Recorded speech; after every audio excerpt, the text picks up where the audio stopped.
Olá, eu sou o professor Antônio Marcos, bem-vindos ao nosso canal, Administração Antônio Marcos.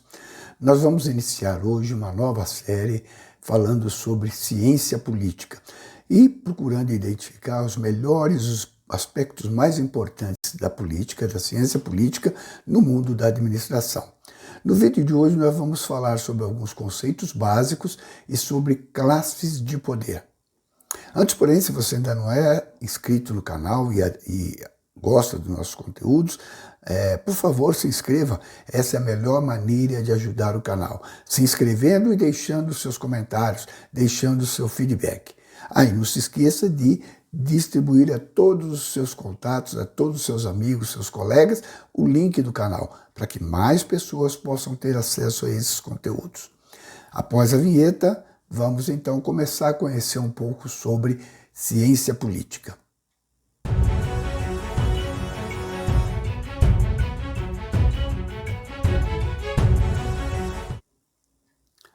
A política é uma atividade que se perde na história da humanidade, né?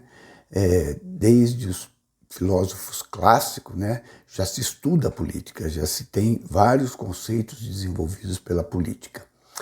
A política, né, segundo Bobbio, é a atividade ou conjunto de atividades que de alguma maneira tem a ver com a polis, ou seja, com o Estado.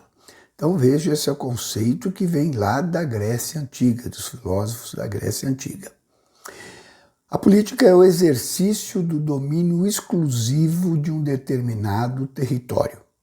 Então aí nós temos a política numa visão bem ampla, né? Numa visão de governança de um Estado, de um território. Sobre a sua esfera estão os atos de ordenar ou proibir alguma coisa dentro desse território, dentro desta área que está sob um determinado comando, sob um determinado controle. Os atos políticos, eles têm o poder de englobar todos os membros de um determinado grupo social, de uma determinada sociedade. O conceito de política, entendido como forma de atividade ou de praxe humana, está intimamente, estreitamente ligado à ideia de poder. Aristóteles, já na Grécia Antiga, distingue 3 diferentes tipos de poder em função de quem é o beneficiário desse poder. Então nós temos, segundo Aristóteles, o primeiro poder seria o poder paterno, que é exercido em função dos interesses dos filhos.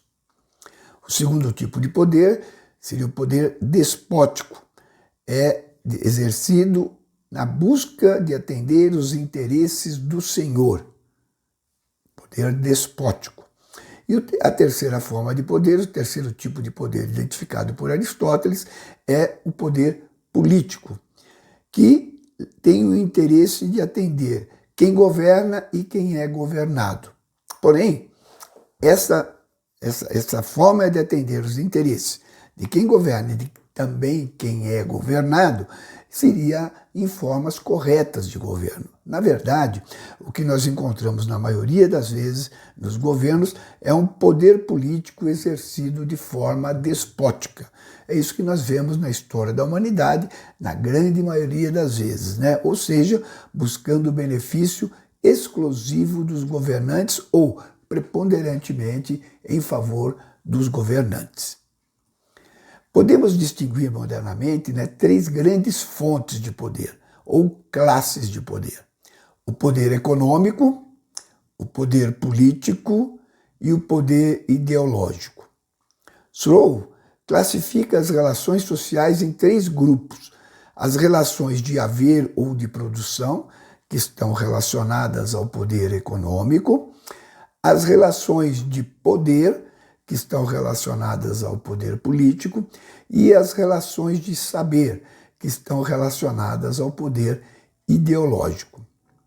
O poder econômico tem por base a posse ou o controle de certos bens, de determinados bens que são necessários ou considerados necessários por um grupo de pessoas. Principalmente em situações de escassez, de falta, de pouca disponibilidade desses bens, o controle sobre esses bens leva a quem detém esse poder fazer com que outras pessoas desempenhem atividades em função do interesse na aquisição de partes desses bens. Na posse dos meios de produção reside uma enorme fonte de poder para aqueles que têm em relação àqueles que não têm. Então, o poder econômico ele está ligado diretamente ao mundo do trabalho, né? Ao mundo das atividades produtivas do homem. E é um poder importante que interessa bastante ao mundo da administração. Segundo Bobbio, o poder ideológico tem por base a influência que ideias formuladas de um certo modo, expressas de uma determinada circunstância, de uma certa circunstância, por uma pessoa investida de alguma autoridade e difundida de acordo com certos processos, vai exercer sobre a conduta das pessoas.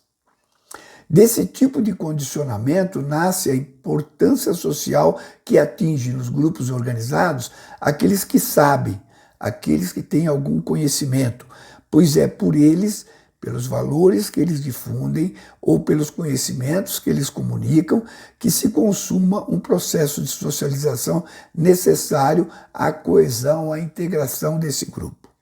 Então, quem detém o conhecimento, quem detém as informações, tem poder sobre as demais pessoas que identificam naquela pessoa, né, essa possibilidade de conhecimento, essa possibilidade de saber. Um dos poderes mais conhecidos na humanidade, né, nesse aspecto, é o poder religioso, é o poder da igreja, né, que detém o saber sobre toda a parte religiosa. Também o poder daqueles que detêm o conhecimento acadêmico, por exemplo.